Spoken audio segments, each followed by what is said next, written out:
Esta es la historia real de Lo que me traje del astral. Historia basada en hechos reales. Algunos hechos han sido modificados. Todo empezó hace 15 años, a mitad del año 2000. Los mellizos González tenían 17 años y compartían habitación en la casa de sus padres, sobre la calle Luis Agote, en la provincia de Córdoba. Los hermanos Andrés y Gastón eran muy parecidos físicamente, pero muy diferentes en su personalidad. Gastón era escéptico. Sin embargo, Andrés era un fanático de los temas paranormales. Tanto que había empezado a buscar en internet todo tipo de artículos relacionados al viaje astral.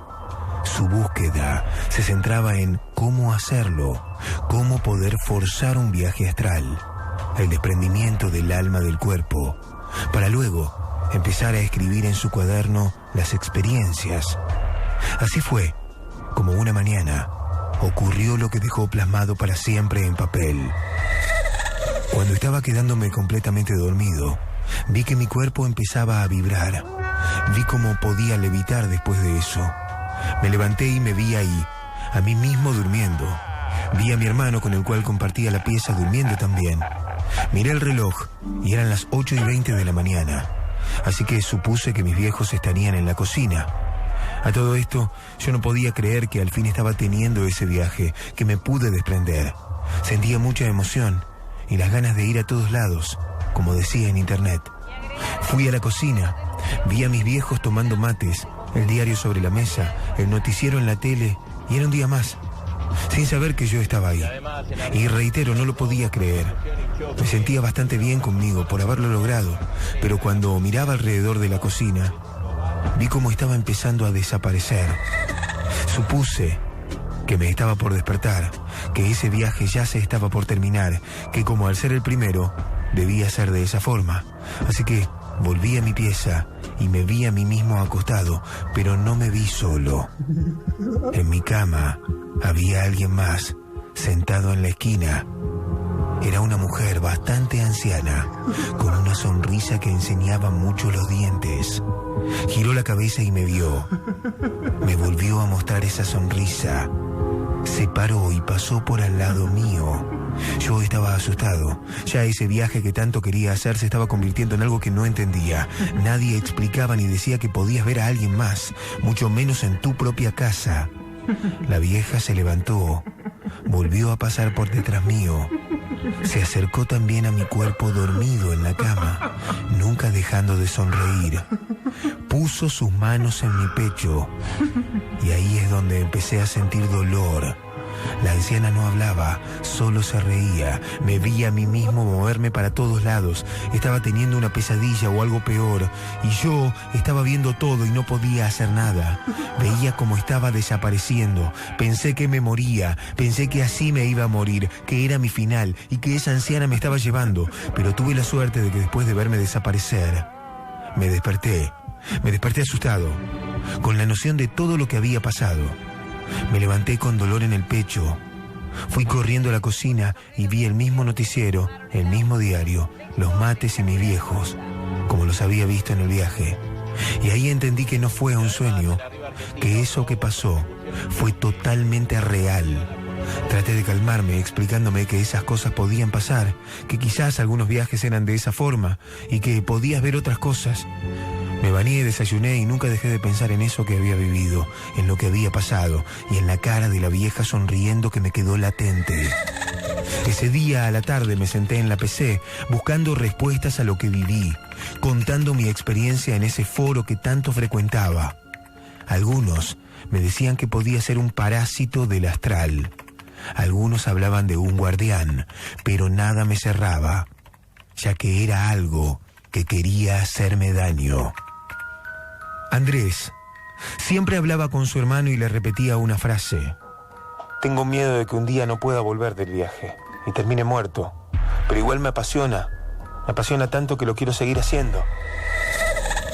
Desde esa vez, Andrés empezó a experimentar visiones en su habitación. Sentía que había figuras oscuras que se escondían detrás del televisor o atrás de las cortinas. De hecho, una noche podía ver unos pies que se asomaban por detrás de la cortina del dormitorio, como si alguien o algo estuviera escondido. Empezó a recibir extraños llamados telefónicos, donde chicos llamaban a la casa y pedían hablar con él. Cuando la madre o el padre le pasaban el teléfono, él escuchaba una voz grave que solo le decía: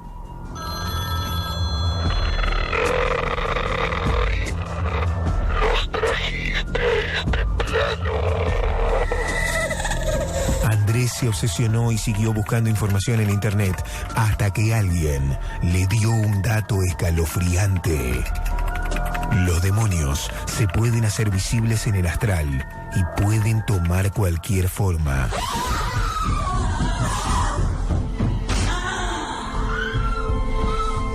Decidido, esa noche volvió a intentarlo y así dejó escrita su experiencia. Me desprendí. Esta vez era de noche. Miré alrededor y no estaba. Salí al patio de casa. Fui a la cocina y no había nadie. Volví a la pieza. Hice la misma rutina que la primera vez. Y sí, precisamente ahí estaba otra vez esa vieja, con esa misma sonrisa mirándome. Me miraba a mí dormir. Esta vez yo me decía a mí mismo que no la dejara tocarme, que no llegara hasta donde yo dormía. Así que me puse adelante y empecé a rezar. La vieja empezó a dar círculos alrededor de la cama, nunca dejando de reír. Retrocedía de donde yo estaba, hasta que en un momento se acercó. Yo asustado, muy asustado, mirándola, mirándome también a mí mismo dormir. Cuando me di vuelta para verme, estaba ahí al frente mío, mostrándome esa sonrisa. Me agarró de la cara, me acercó a la suya y veía como sus ojos se hacían cada vez más negros. Se reía, esta vez haciendo sonidos. La cara se deformaba y se avejentaba mucho más. Yo quería gritar, pero no podía, hasta que lo único que me quedó hacer fue cerrar los ojos y volver a rezar. Los abría únicamente para verme a mí mismo, el que estaba acostado, y lo veía moviéndose para todos lados. Mi hermano levantado mira eso, mirando cómo me movía, como si estuviera teniendo un ataque de algo. Vi cómo venían mis viejos a intentar despertarme, cómo veían que esa mujer me dejaba marcas y moretones en el cuerpo.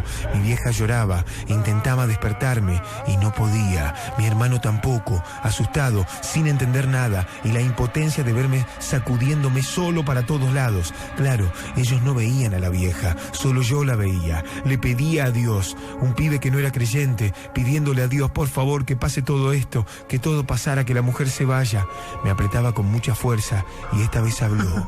Con esa voz ronca abrió los ojos y me dijo: Vos te venís conmigo, te están reclamando y créeme que te voy a llevar.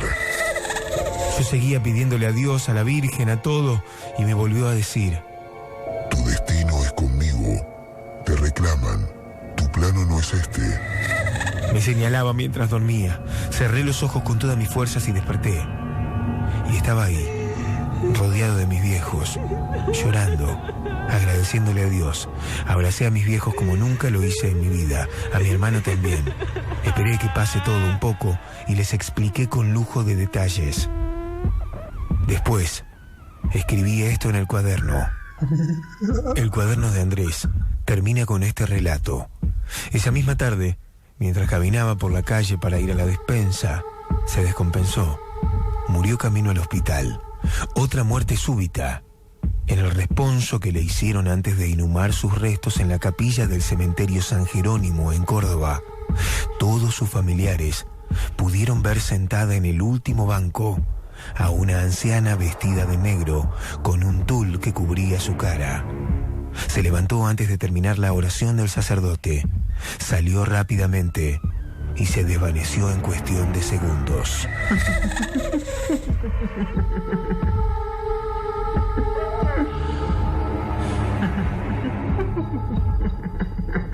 Tanto le temía a Andrés